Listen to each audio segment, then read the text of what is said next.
Hi all, Ernest അക്കാഡമിയുടെ മറ്റൊരു informative വീഡിയോയിലേക്ക് ഏവർക്കും സ്വാഗതം.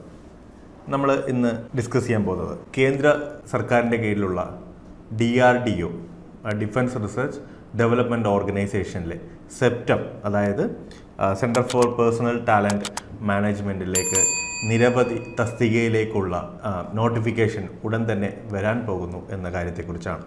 അപ്പോൾ ഏകദേശം 1061 വേക്കൻസികൾ റിപ്പോർട്ട് ചെയ്യപ്പെട്ടുകൊണ്ടാണ് അതിൻ്റെ വിജ്ഞാപനം വരാൻ പോകുന്നത്. ഏകദേശം നവംബർ 5 ആകുമ്പോഴത്തേക്ക് അതിൻ്റെ വിജ്ഞാപനം ഉണ്ടാവും.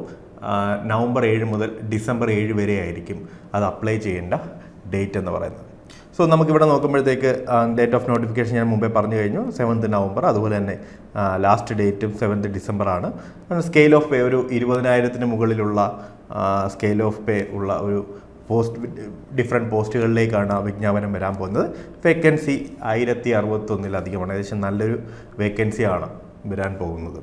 സോ ഇതിനെക്കുറിച്ചുള്ള വിവരങ്ങൾ, മീൻസ് നോട്ടിഫിക്കേഷൻ തുടങ്ങിയ അല്ലെങ്കിൽ യോഗ്യത തുടങ്ങിയ കാര്യങ്ങളൊക്കെ നമ്മൾ ഈ താഴെ കാണുന്ന സൈറ്റിലേക്ക് നോക്കുക. അത് നമ്മൾ സെർച്ച് ചെയ്തുകൊണ്ടിരിക്കുക. അപ്പോൾ അതിനകത്ത് നോട്ടിഫിക്കേഷൻ ബാക്കി ഡീറ്റെയിൽസും എല്ലാം അതിൽ തന്നെ ഉണ്ടാവും. സോ നിങ്ങൾ ആ സൈറ്റ് നോക്കാനായിട്ട് മറക്കരുത്. അതോടൊപ്പം തന്നെ ഏതൊക്കെ പോസ്റ്റിലേക്കാണ് DRDO അല്ലെങ്കിൽ സെപ്റ്റം വിഭാഗത്തിലേക്ക് നോട്ടിഫിക്കേഷൻ വരാൻ പോകുന്നതെന്ന് നമുക്ക് നോക്കാം. ഒന്നാമത്തെ നമ്മൾ നോക്കുമ്പോൾ സ്റ്റെനോഗ്രാഫർ ഗ്രേഡ് 1 ആണ്. രണ്ടാമത്തത് ജൂനിയർ ട്രാൻസ്ലേഷൻ ഓഫീസറാണ്. ഇത് രണ്ടിൻ്റെ ഏകദേശം അപ്ലൈ ചെയ്യേണ്ട പ്രായപരിധി വന്നാൽ 18 മുതൽ 30 വരെയാണ്. അത് ശ്രദ്ധിക്കുക. 18 മുതൽ 30 വരെ ഉള്ളവർക്ക് അപ്ലൈ ചെയ്യാനായിട്ട് സാധിക്കും. അതോടൊപ്പം തന്നെ ബാക്കി വരുന്ന പോസ്റ്റുകൾ എന്തൊക്കെയാണെന്ന് പറഞ്ഞാൽ stenographer grade 2, administrative assistant, security assistant, store assistant, vehicle operator, fire engine driver, fireman.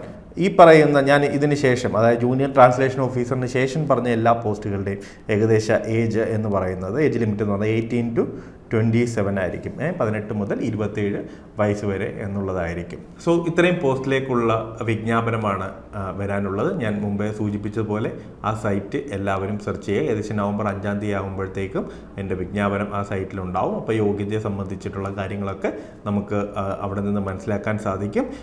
ഈ പോസ്റ്റിനെ കുറിച്ചുള്ള കൂടുതൽ വീഡിയോയ്ക്കായിട്ട് ഈ ചാനൽ സബ്സ്ക്രൈബ് ചെയ്യാൻ മറക്കരുത്. Keep watching. Prepare smart with Ernest Academy. Thank U.